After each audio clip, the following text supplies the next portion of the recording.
హరీష్ రావు గారు మీకు ఇంత దగ్గర మీరే చెప్తున్నారు. ఎందుకు విభేదించినట్టు టీఆర్ఎస్ నుంచి ఎందుకు బయటకు రావాల్సి వచ్చింది?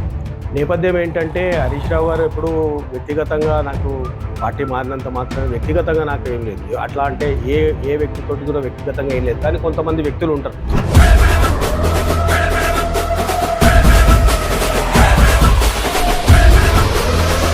బుచ్చిరెడ్డి నీట్ వ్యక్తి అంటారు. అటువంటి వ్యక్తికి ఈ కబ్జాల మార్కలు ఎందుకంటే గణపతి కబ్జా చేశారు, మట్టి తరలించారు, అమ్ముకున్నారు, తర్వాత అందులో రూములు కట్టారు, కొంచెం కన్స్ట్రక్షన్ చేశారని కూడా అలిగేషన్స్ చాలా కాలం నుంచి వినబడుతుంది. పార్టీలో ఉన్నప్పుడు టీఆర్ఎస్లో ఉన్నప్పుడు కాంగ్రెస్ వాళ్ళు అలిగేషన్ చేశారు మీరు, ఇప్పుడు టీఆర్ఎస్ వాళ్ళు అలిగేషన్ చేస్తున్నారు మీరు.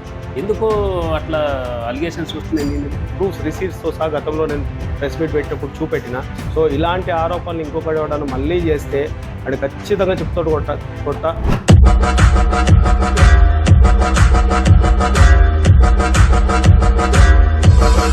మీరన్నట్టుగా గణపతి కుంటలో ఒక వెంచర్ చేశారు.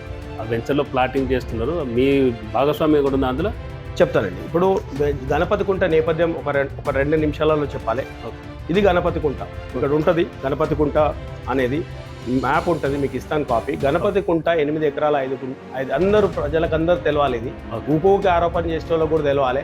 లేకపోతే నోరన్నా మూసుకోవాలి, లేకపోతే చెప్పు దెబ్బలన్నా వాడాలి. ఏదో ఒకటి జరగాలి వాళ్ళ శాస్త్రి, లేదా నేను డిఫమేషన్ సూట్ అన్న వేస్తాను. ఇంకోసారి మీ దగ్గర నిర్దిష్టమైన ఆరోపణలు చేసేటప్పుడు నిర్దిష్టమైన కాయిదాం ఆధారం నా దగ్గర ఉన్నాయి. మీ మీ మీద ఉన్నాయని నా దగ్గర ఉన్నాయి. అదే గణపతి కుంట కింద మీరేం చేశారు ప్రజలు కూడా దయచేసి గమనించాలి. మీరు చెప్పినప్పుడు ఈ కాలువలు తుంగున్నాను తీసేయడం, కాలువలు క్లీన్ చేయడం ఇవన్నీ కాకుండా ప్రతి సంవత్సరం ఏదో పర్మనెంట్ సొల్యూషన్ ఆలోచించాలి. దీంతో పాటు బతుకమ్మ కుంటలు కడితే సరిపోతుంది. అట్లా కాకుండా ప్రతి సంవత్సరం ఉన్న చెరువులు కుంటలు మొత్తం అక్కడ మొరం తీసుకురావడం, మట్టి పోయడం ఇవన్నీ ప్రతి సంవత్సరం లక్షల రూపాయలు అట్లా చేస్తారు. కావాలి డబ్బులు కావాలంటే శాశ్వతంగా పర్మనెంట్గా ఏదైనా మనం చేస్తే మళ్ళీ ప్రతి సంవత్సరం ఎట్లా ఇబ్బంది అవుతుంది. అది అలవాటు అయింది. వస్తాయి ఒక 2-3 లక్షలు సంపాదిస్తారు, 10 లక్షల వరకు వస్తుంది. ఈజీగా వస్తుంది. అట్లాంటి వాటి అయితే ఉత్తానే మీద ఇట్లా అనిపోతుంది. మనకి ఓ రోజు ఇట్లా అని వీడియో తీసి ఆయన పేపర్కి ఇచ్చేసి అయిపోయింది.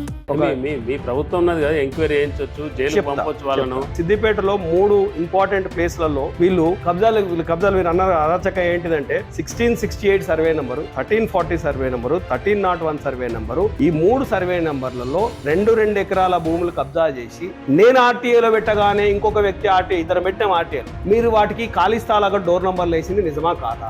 ఆ డోర్ నంబర్లు కూడా చదువుతాను.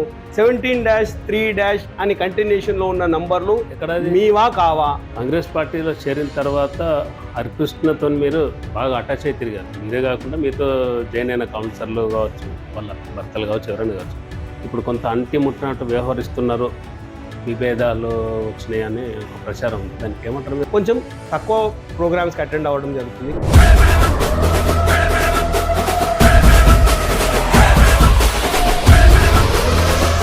ఇన్ని రాజకీయాల్లోకి వస్తే కామెంట్లు చేస్తారు, అవినీతి ఆరోపణలు ఎదుర్కోవాల్సి వస్తుంది, రాళ్ళు వేస్తారు. ఇవన్నీ తెలిసిన తర్వాత రాజకీయాలకు ఎందుకు వచ్చారు? సర్వీస్ చేద్దామని అది మాకు అర్థమైంది. అంటే ఈ 8.5 years అంతకుముందు మేము ఏ పార్టీతో సంబంధం లేకుండా